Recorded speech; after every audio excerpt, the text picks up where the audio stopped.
Halo, kembali lagi sama kita Selalu Maringgi. channel sama Kiki Jago. Kita mau bagi-bagi cerita tentang pengalaman istri saya yang waktu itu proses pulang dari Cina gimana, sesulit apa dan sedih apa. Sesulit apa dan sesedih apa? Mungkin gak ada bahagia-bahagianya. Nggak ada. Kalau proses pulang tuh nggak ada bahagia-bahagianya. Tapi Ya. kalau terima gaji tuh bahagia banget. Prosesnya gimana?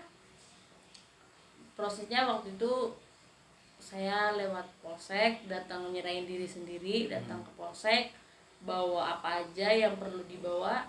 Saya bawa semua barang-barang saya, bawa Dokumen-dokumen ya. dokumen juga, bawa paspor, bawa duit yang mesti. Karena pulang itu nggak ada yang free, kita tetap harus menyediakan duit. Saya datang ke polsek, ngomong ke polisi, saya tuh orang Indonesia, saya datang di sana secara ilegal dan saya mau pulang.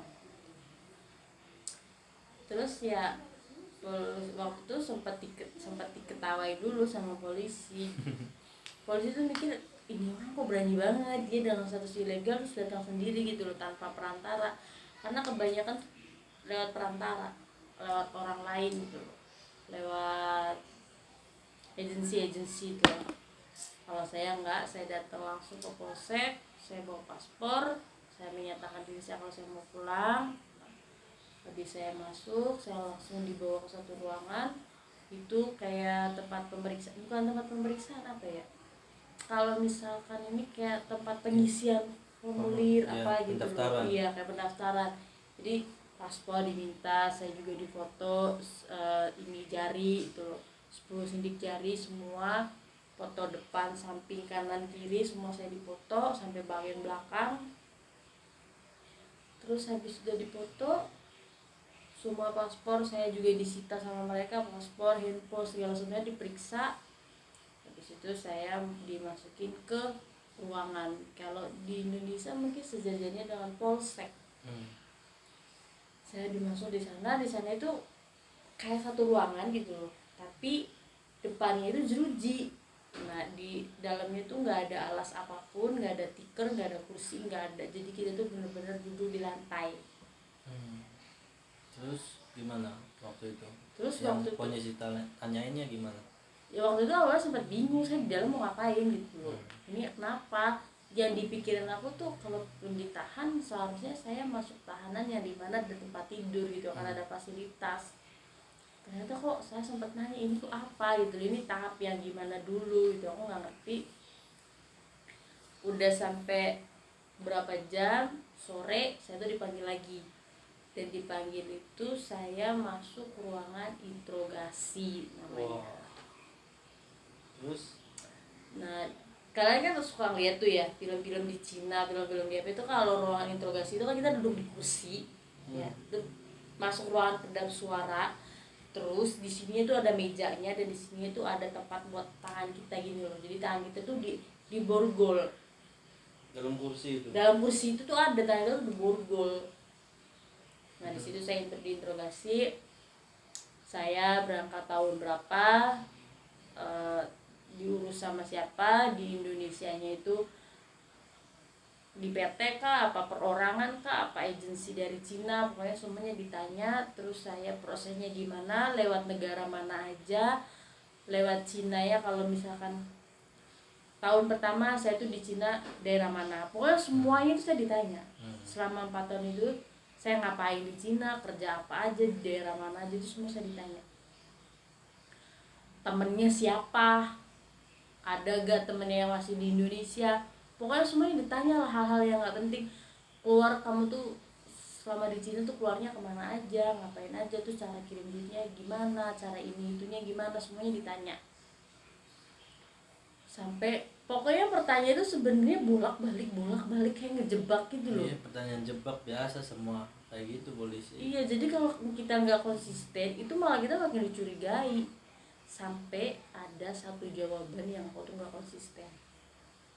Di situ tuh polisi mulai curiga ke aku sampai nyita handphone aku, semua handphone aku diambil, semua kontak di handphone aku tuh dihubungin. Pinternya aku untungnya gitu loh, semua teman-teman aku yang masih ada di sini itu semua kontaknya aku blok, karena mereka tuh kalau nggak diblok masih bisa dihubungi, mereka tuh cari tahu mereka di mana, teman-teman aku bisa ditangkap gitu loh. Jadi pinternya aku sebelum masuk polsek itu teman-teman aku udah diblok, jadi mereka nggak bisa lihat. Nah, itu pengalaman yang sangat penting ya buat teman-teman yang lagi di negara Cina yang mau pulang, tolonglah. Ini pengalaman penting. Kalau memang mau pulang selamanya di Indo, masuknya ilegal ya. Semua di Cina ilegal semua ya. Yang cewek. Iya, Ya. cewek cowok semua ilegal. Jadi sebelum pulang, sebelum nyerahin diri, diusahakan kontak-kontak teman-teman semua yang masih ada di Cina dihilangin dulu, dihapuslah dulu, biar Untuk menjaga rezeki mereka. biar polisi nggak ngelacak yang lainnya, biar yang lainnya aman kerja di situ sampai pulang nanti Bawa hasil. bawa hasil gitu ya. Ini informasi yang sangat penting buat teman-teman semua. Terus gimana lagi? Terus habis dari polsek itu setelah diinterogasi, saya masih harus ditahan di polsek. Ditahan di polsek kurang lebih itu 3 hari. Iya. Di polsek itu gimana? Di polsek itu saya disatuin sama kriminal-kriminal orang Cina. Wah, jadi cewek cowok. Cewek cowok semua jadi satu. Yang kena kasus bikin keributan lah, yang kena kasus mengemudi dalam keadaan mabuk lah. Pokoknya kita jadi satu di situ. Rasanya gimana? Rasanya sedih, takut, nangis, sumpah rasanya. Saya tuh ngerasa kayak semua hasil yang saya dapatkan dari Cina yang kemarin saya bangga-banggain itu serasa kayak kalau tahu ending pulangnya kayak gini nggak mau gitu loh.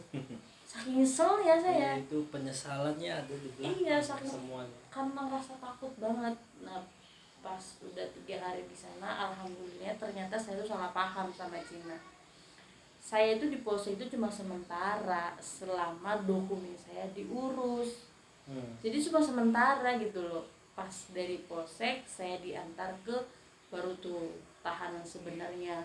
Nah, di tahanan sebenarnya tuh lumayan nyaman ketimbang di polsek. Di sana saya dapat fasilitas tempat tidur, selimut tebal, bantal ada, kamar mandi juga ada, ruangan hangat. Jadi meskipun pas lagi musim dingin saya nggak merasakan dingin. Tuh kegiatannya apa aja sih kalau di penjara? Ya kegiatannya sedikit menurut aku, meskipun kita dalam satu ruangan gitu, satu ruangan tuh banyak orang, itu diisi sampai 22 orang. Wah. Padat-padatnya tuh ya. Tapi kapasitas normalnya itu satu sel itu cuma 18 orang. 18 itu mereka dapat tempat tidur semua tuh. Tapi kalau misalkan ada razia dadakan, razia banyak orang, itu satu sel bisa sampai diisi sampai 22 orang. Waktu itu yang pas bareng proses pulangnya sendirian apa ada teman Indonesia? Sendiri, aku kan datang ke polsek sendiri. Gimana sedihnya ya? Wah sedih, takut, sampai kalau misalkan aku datang ke Cina lagi dan lewat polsek sana lagi, nama kamu tuh ada di dinding sana. Pasti dipersulit semua. Ya pasti dipersulit kalau datang lagi. Pulangnya pasti agak sedikit ribet gitu, lebih ribet. Bisa jadi lewat pengadilan, karena maksudnya kan saya berarti masuk ke Cina itu ilegal 2 kali. Kegiatannya apa aja sih di dalam sel itu? Bangun pagi 6:30, cuci muka segala macam, kencing, kan ada kamar mandinya ya. Kita akan dikasih sarapannya bisa agak sedikit lebih baik daripada di polsek menurut aku. Di sana itu aku agak sedikit bisa masuk lah makanan di sana gitu. Habis selesai makan, kita bersih-bersih. Habis kita bersih-bersih, kita dikasih waktu buat ngobrol sama temen juga. Udah ngobrol-ngobrol beberapa menit, kita diberi waktu 15 menit untuk olahraga. Kita ngelakuin aktivitas itu semua itu di dalam satu sel. Ya olahraga sedapat-dapatnya, badan gerak aja, gak bisa leluasa. Dan kalau udah senam, kita tetap duduk stay sampai waktunya jam makan siang. Udah selesai makan siang, aktivitas cuci piring, minum apa segala macam, kita dikasih waktu dulu untuk olahraga lagi. Jadi kalau habis makan tuh, kalau kita habis makan 10 menit setelah makan itu kita dianjurkan untuk gerak. Geraknya kayak gimana aja, yang penting badan tuh ada geraknya gitu loh, nggak boleh langsung istirahat. Nah pas udah gerak-gerak itu, kita juga dikasih waktu 1 jam untuk tidur siang. Ada tidur siang, kita dikasih waktu tidur siang 1 jam. Semua tidur, pokoknya bisa tidur nggak bisa tidur kita harus merem, kita nggak boleh ada suara gitu di jam tidur siang itu. Habis tidur siang bangun lagi, kita senam lagi, gerak lagi, duduk lagi, anteng, nggak boleh ngeluarin suara, nggak boleh gerak, pokoknya harus senyap, bener-bener senyap rapi. Udah sekian jam kita duduk nggak ngapa-ngapain,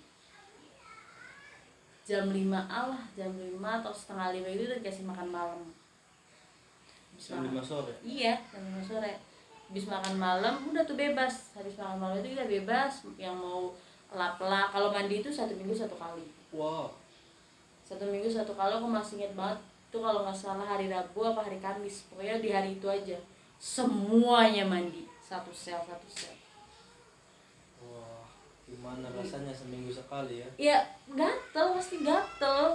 Karena setiap harinya kita cuma dikasih kesempatan buat cuci muka sama sikat gigi aja. Sampai saya tuh di sini pada kering loh, karena biasanya mandi tiap hari pakai lotion kan, ini enggak, sampai itu kering kayak ada sisik-sisik kayak gitu. Kakinya sampai garing kayak gitu. Terus Ya udah mau gimana, itu juga dikasih mandi 1 minggu sekali juga, kita cuma dikasih waktu 5 menit. Beres nggak beres, bersih nggak bersih, 5 menit itu harus sudah selesai mandi, harus sudah masuk sel lagi. Nah aktivitas malamnya habis kita makan malam itu kita dikasih lihat TV tuh, tapi channelnya nggak bisa semau kita, channelnya Sembarangan ya? iya, channelnya yang ngasih mereka mau lihat apa ya kita lihat. Sampai jam 9, udah jam 9 tuh alarm bunyi tuh. Nah di setiap ruangan itu, jendela sama pintu itu ada garis kuning. Itu kalau misalkan kita ngeliat ya kayak garis kuning biasa aja, tapi kalau udah jam 9 malam garis kuning itu ngeluarin alarm. Kalau kita jalan kaki ngelewatin garis kuning itu, satu ruangan tuh bunyi. Disangkanya kita tuh mau melarikan diri.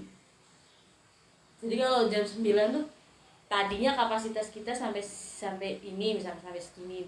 Kalau udah jam 9 ya udah ya segini aja, nggak boleh melewati itu, nggak boleh deket gitu, nggak boleh juga deket jendela.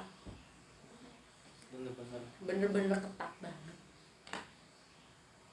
Nah selama di tahanan itu kita nunggu setiap 3 hari sekali itu udah di swab, dikontrol juga, ada dokternya, dikontrol juga ada yang sakit gak, ada yang ini gak, ada yang butuh obat gak, ada, semua fasilitas tuh disediakan sama Cina. Nah kebetulan alhamdulillahnya waktu itu nasib saya baik, ada loh orang Indonesia yang ditahan sampai 3 bulan, ada yang ditahan sampai 2 bulan, bahkan teman-teman aku yang kemarin itu ditahan sampai 6 bulan. Wah, lama ya kasusnya. Lama. Kasusnya lebih berat kan? Enggak, mereka tuh sama-sama ilegal, cuma mungkin karena dokumennya nggak jelas gitu loh. Kebanyakan orang tuh udah nggak nyaman, padahal ya aku kasih tahu banget buat teman-teman, mau si ilegal apa, mau sesusah apa, paspor itu kalau kalian di luar gitu udah nyawa kalian. Mau nggak betahnya kayak apa, paspor tuh harus dibawa. Bohong banget tuh, nggak ada paspor, ada paspor proses pulang tetap sama, bohong. Kalau nggak ada paspor itu lebih sulit, Lebih lama ya? lebih lama nungguinnya. ya. Kalian pikir aja, orang yang ada dokumen jelas sama orang yang nggak ada dokumen nggak jelas, pasti lebih cepat mana? Pasti yang jelas lah. Orang Cina juga nggak mau ribet. Pas waktu itu paspor saya masih ada, alhamdulillah saya cuma 2 minggu saya langsung keluar dari sana. Semua nih ya, saya awalnya kan saya nyesel ke Cina, tapi pas saya proses pulang, tahap akhir saya mau dipulangkan itu, saya bener-bener kayak wah, Cina tuh memang negara yang amazing. Kenapa? Karena saya dari awal sampai saya beli tiket, sampai muanya itu saya nggak bayar. Sampai nih ya, pesawat saya tuh bukan pesawat kaleng-kaleng, bukan yang produk-produk lokal, bukan, bener-bener pesawat mahal. Sampai polisi aja bilang, kamu kalau beli sendiri ini harga tiket pesawat tuh 20 juta sampai 22 juta kalau dirupiahkan. Dan itu Cina nggak minta bayaran ke aku sepeser pun, nggak ada biaya apapun, nggak ada, karena saya pulang dengan menyerahkan diri sendiri. Kalau sekarang saya nggak tahu ya, ini waktu saya pulang gitu. Begitu. Mungkin beda lagi kalau yang kena tangkap di Ya, jalan-jalan. beda lagi kalau Beda lagi prosesnya ceritanya. ketangkap pasti beda lagi ceritanya. Jadi kan saya menyerahkan diri sendiri. Prosesnya enak apa nggak enak ya, proses pulang namanya ilegal di penjara ya pasti nggak enak. Semuanya pasti nggak enak. Semuanya pasti nggak enak, apalagi itu kan ilegal. Terus kalau misalkan ada yang nanya di Cina tuh gimana, enak nggak? Kalau lihat kerja, sistem kerja sama sistem gaji sih, buat aku yang dulunya udah pernah ke Taiwan, aku lebih suka. Kalau sekarang dipilih mau kerja kemana lagi, aku sih pengen ke Cina lagi. Tapi kalau inget-inget proses pulangnya sedikit ngeri ya. Tapi pokoknya buat kalian-kalian, buat teman-teman yang mau ke Cina, gak usah takut. Kalian gak bakal dibunuh dan gak bakal diapa-apain. Soal lama atau cepetnya itu namanya proses, tergantung nasib kalian juga baik apa enggak gitu. Kalau nasib kalian baik ya prosesnya cepat, kalau nasib kalian nggak baik ya prosesnya begitu lama. Yaudah, sekian dari aku. Kalau mau tanya-tanya misalkan gimana orang Indonesia yang mau ke Cina tapi lewat jalur Vietnam, next aku bakal bikin video lagi. Sekian dari aku, bye bye. Bye bye.